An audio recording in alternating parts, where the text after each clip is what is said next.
Hello, today we are at Cowra in central New South Wales. It was a site of a Japanese and other nations prisoner of war camp. There's just pretty much the remains left here now, but I'm down here on holiday with my wife, my daughter, and our trusty chief dog. So if you see the camera move around a bit today, it's because he's tied to me and it's probably just pulling me around a little bit. So we're going to walk through and have a bit of a look at different sites and try and give you a bit of information about what is here and what was here and what exactly happened. So here we go. Okay, so we're having a look, just a quick view around, and there's foundations of old buildings. There's also a lot of information on these signs. So this camp itself was finished in 1941. And then, the first lot of POWs, and then about Japanese attacking Pearl Harbor, and then just pretty much war history. And then in 1943, the first Japanese prisoners of war. And then in 1944 was a big outbreak here. And just a bit more information about the whole thing that you should be able to pause and read through yourself if you really want to go in-depth information on the place.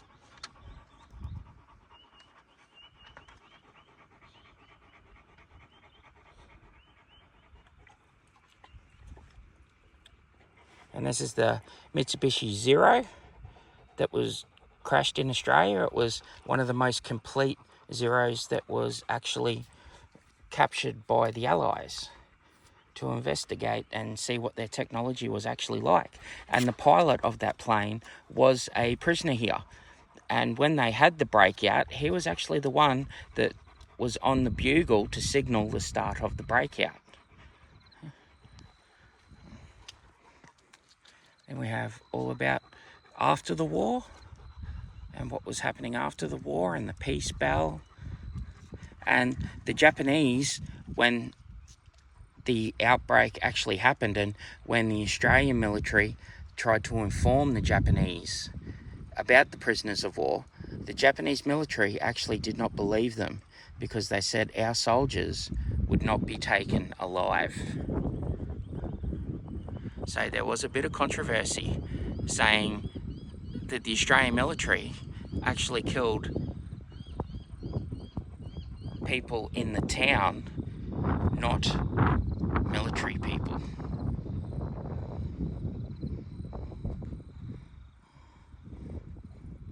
So we're just going to have a walk around and just a quick view of all of the other bits and pieces.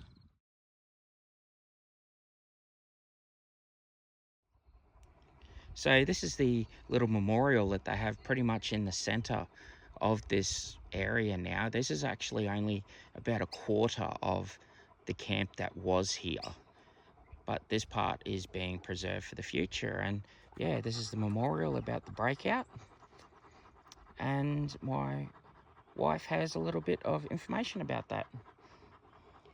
So the attack was launched at 1:50 a.m. Saturday, August 5th, 1944. Of the 1,104 Japanese who occupied Compound B, only 378 escaped.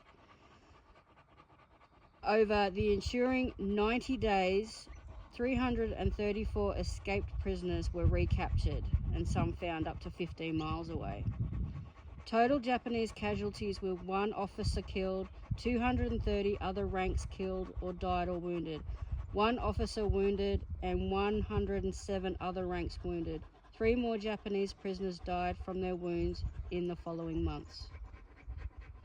So that's just a bit of history about the actual breakout itself, which happened from this part of the camp.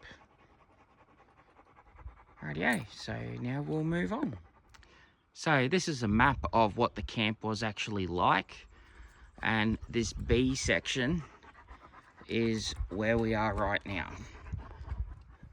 So right at the front you had the guard tower, which is just behind us over here. Well, that's actually a reconstructed one. That's not an original one. But that would have been this guard tower here.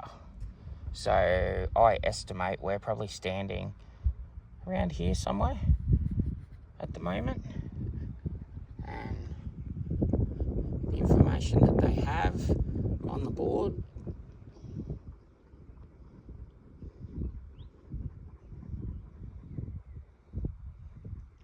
And the heritage status and the breakout that occurred here.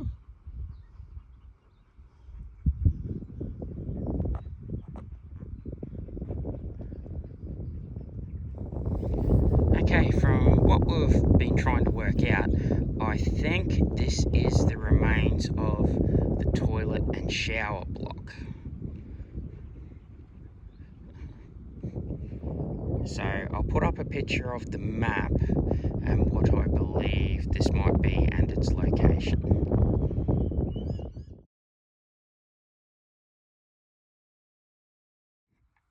Okay, now that we've walked around a little bit more, I'm actually starting to think this might be the toilet and shower block that was out by itself that I pointed out on the map before.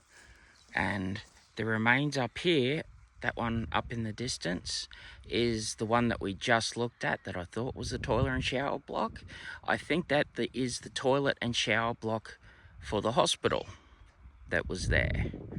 And then we have the normal POW toilet and shower block here.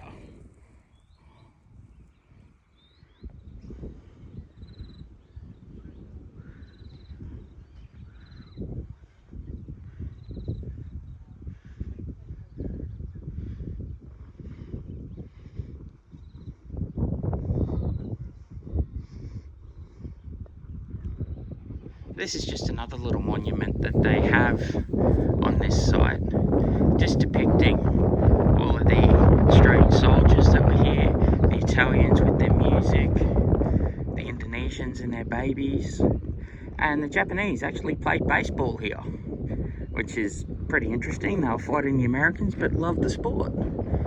So, the information about it all.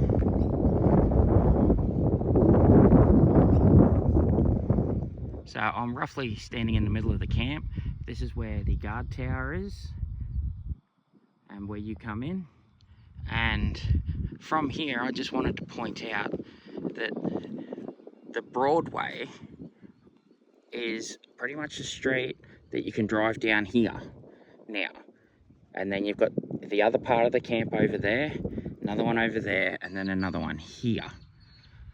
But the Japanese prisoners mostly escaped through that direction there, through Broadway, and then tried to make a run for it. There was also over in this direction as well, where we were and where the car park is and where you first walk in. That probably would have been a better way to go because you've got the hills to try and take cover not too far away. Whereas down Broadway, even at night, it was really well lit up.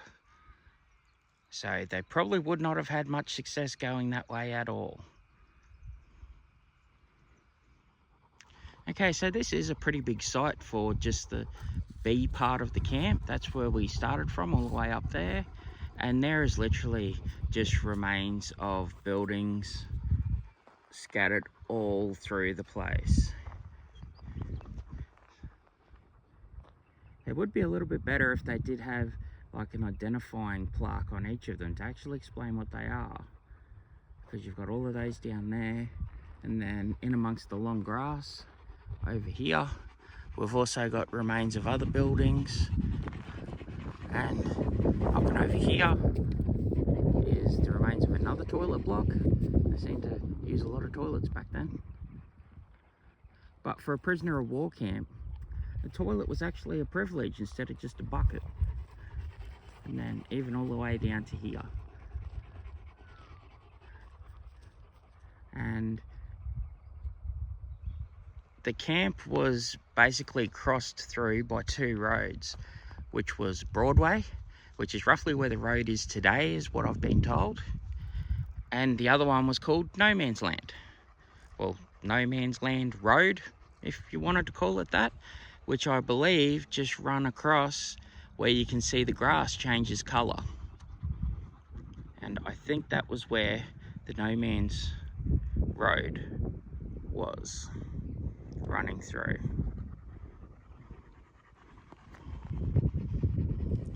So down towards the bottom of the B part of the camp, you've got these three remains of buildings. I'm not exactly sure what they were, but they all seem to have the same kind of footprint. I don't believe it would be POW quarters, but it might have been some sort of administration or a house for, I don't know, upper ranking Australian militaries.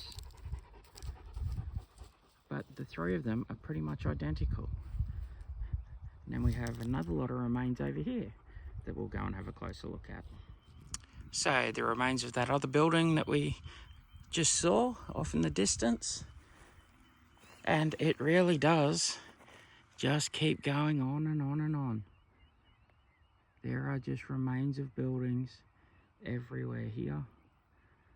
I would really love to know what each individual remains were for.